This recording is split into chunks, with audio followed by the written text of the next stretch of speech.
Hello, I'm Belkis Perez. Thanks for tuning into Coral Gables Television. Today on Coral Gables Now, take a look at the city's new website.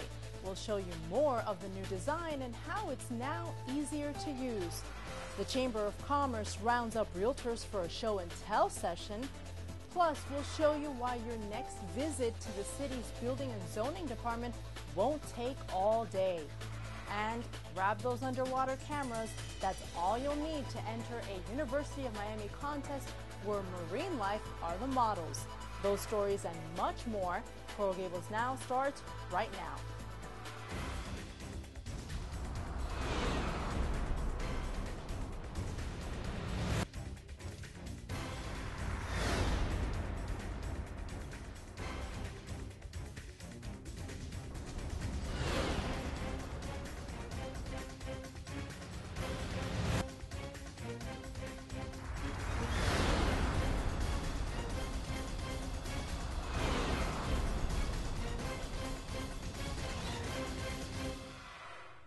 Welcome to Coral Gables Now. I'm Belkis Perez.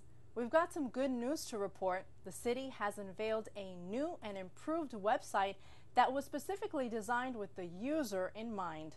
Take a look. It's the same web address, but definitely not the same website. Rich blue hues and an elegant cursive font define the city's new homepage. After a year of programming and fine-tuning, Coral Gables launched the newly redesigned, more attractive and contemporary site that's more reflective of the international, historic, and sophisticated nature of the city. One of the main goals was to make it more user-friendly than the old version, which was developed 8 years ago. Economic Sustainability Director Cindy Birdsell had her first encounter with the old website when she was interviewing for her current position. I noticed that as I navigated the site, I got lost. I couldn't figure out how to get back to where I was. I think I had read a part of my job description and I couldn't find that again. So it just was very clunky, hard to get around. It was an experience shared by many others. Popular pages still required at least 3 clicks to find, and many got lost along the way. The new site has big icons along the bottom of the homepage with the most popular links. Just 1 click and you're there. Searching the calendar of events is now easier as well. A more robust calendar allows you to see all of the events or sort by selecting a category, like culture and senior activities. You can even customize the website to your needs. At the top left corner, the city's growing Hispanic population now has the ability to translate the website to Spanish, and you can make the size of the font larger. Also new, the website is formatted for smartphones, so Coral Gables is easily accessible even on the go. There's no denying first impressions are important. And as the city's main marketing tool, it was important for potential visitors, residents, and businesses to not only read more about the city, but see more of it as well. I think that before we didn't have enough photographs of the city. It is the city beautiful. It's such a gorgeous city, and we really didn't get a sense of what the place looked like from the old site. So we enlarged what the rotating picture on the homepage is, and we added a lot more photographs throughout the website to give a feel of what Coral Gables really is. And the city's website had more than 5 million page hits in 2011. With the easier-to-use site, the city expects to draw more page visits than last year. And we have more good news to tell you about. At a commission meeting last month, we got an in-depth look at the fire department's accomplishments and learned of all the initiatives that help to keep us safe. The city's fire chief, Walt Reed, is joining us today to talk a little bit more about that. Thanks, Chief, for being here. Glad to be here. So you gave some very interesting information at that commission meeting, and I think residents and business owners would really appreciate to get more information on it. First off, you have several accreditations. Tell me a little bit about them. Okay. Coral Gables Fire Department is an insurance services organization office, Class 1 fire department, which is a very important certification that the fire department holds, an accreditation. because that in fact impacts the commercial rates in the city for insurance. And in addition to that, we are also a Commission on Fire Accreditation International accredited fire department. And between the two of those, what happens is they come in, they evaluate the fire department to see how efficiently and how effectively we operate and the service levels we provide to the city. After reviews and those two certifications, Coral Gables Fire Department is only one of 7 fire departments internationally that holds both an ISO Class 1 and an accredited fire department status. That's amazing. Now, tell me about the calls to service that you responded to last year. Well, last year we responded to about 6,300 calls for service. And of course, about 70% of those are EMS calls. Okay. And is that different from previous years, or is that what you've seen, a trend in more EMS calls than fire calls, or what's the mix on that? Traditionally, with all departments, EMS calls account for about 70 to 80% of your call volume. So we're within the national standards right now as far as call volume. What's the most common call? I mean, besides, can you get more specific as far as EMS is concerned? Well, EMS calls, of course, we have a lot of calls that are just your basic calls where people have hurt themselves, you know, falls, slips, and things like that. And then, of course, we have the more serious types of calls, which are your heart attacks and your strokes and things like that. So, you know, those are the more typical EMS type of calls. But the largest volume of the calls are the minor types of calls that we treat out in the city. Okay. And we've noticed that there's obviously not a lot of fires in the city, and which is a good thing, but has that changed through the years? And what are the factors that contribute to the fact that we don't have a lot of fires? Well, I think, you know, we're very lucky because we're a very progressive fire department where, you know, the city has supported us, and the lower fire incident rate that we see now is a result of having a well-equipped and staffed fire department. Our response times were excellent. They were 4 minutes and 42 seconds.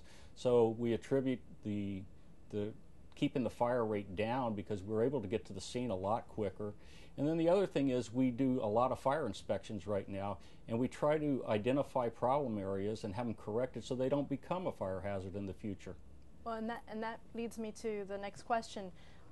There's a lot of things that you do besides responding to calls, whether it's EMS or fire calls, that really make up the preventative aspect of the job. Tell me a little bit about that aspect, which people really don't see unless they're involved.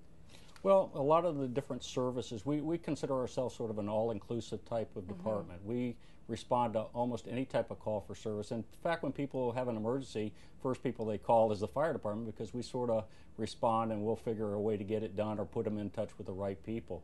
So we see a lot of elevator calls and elevator emergencies. We have extrication, which we're very well known in the extrication community for being able to extricate people out of serious automobile accidents.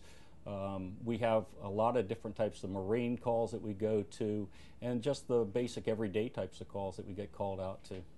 How about permitting as part of the fire prevention aspect? What is it that the fire department does with that? We work very closely with the Building and Zoning Department, and we review all the plans that are coming in for new construction in the city, commercial construction, and we permit the different fire safety features that are going to be required. And this is in addition to the 5,000 plus inspections we do commercially citywide every year.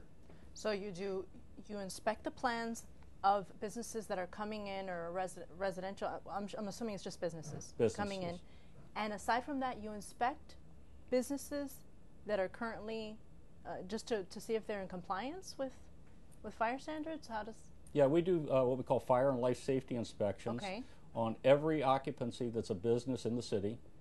And what we do is we make sure that they, if they need to have their extinguishers updated or there's some issue going on that needs to be corrected, that they meet the current life safety guidelines and standards that's established by the state of Florida. And those inspections take place how many times a year? Or once every 12 months. So once every year you do this for Right. every building in Coral Gables? Yes, we do. And how many people do you have working those inspections? Currently in the Fire Prevention Division, we have one fire marshal, we have 3 fire inspectors, but the way we accomplish it is our firefighters are also trained as fire inspectors. So we have approximately 20% of our fire force that actually goes out and helps us do the fire and life safety inspections. Yeah, because it's a lot. Yes. It's a lot to do. The public education aspect of it, tell me about the different programs that you are involved in. Well, we're very proud of our public education. I think a lot of the public education that we go out and do, we do a lot with the school children. We reached out and touched over 10,000 students this past year.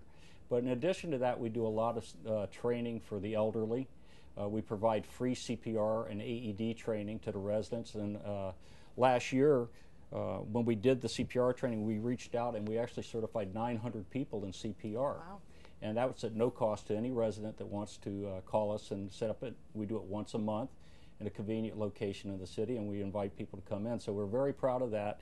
And we also do a lot of other training with the University of Miami, Junior Orange Bowl Parade. We work very closely with that, and other types of events throughout the city to make sure that we can deliver our public safety and public education messages. One thing I did want to go back to the EMS is that you guys are very well known for your STEMI network and just that whole network that you got going, where if you have a stroke, they'll get you to a hospital in a certain amount of time, which is very important for victims who are having a stroke. That's not seen in many places. Tell me a little bit about that program and how, being in Coral Gables does have its benefits when it comes to that. Yes, absolutely. We're very proud to partner with the other fire departments and agencies in the county.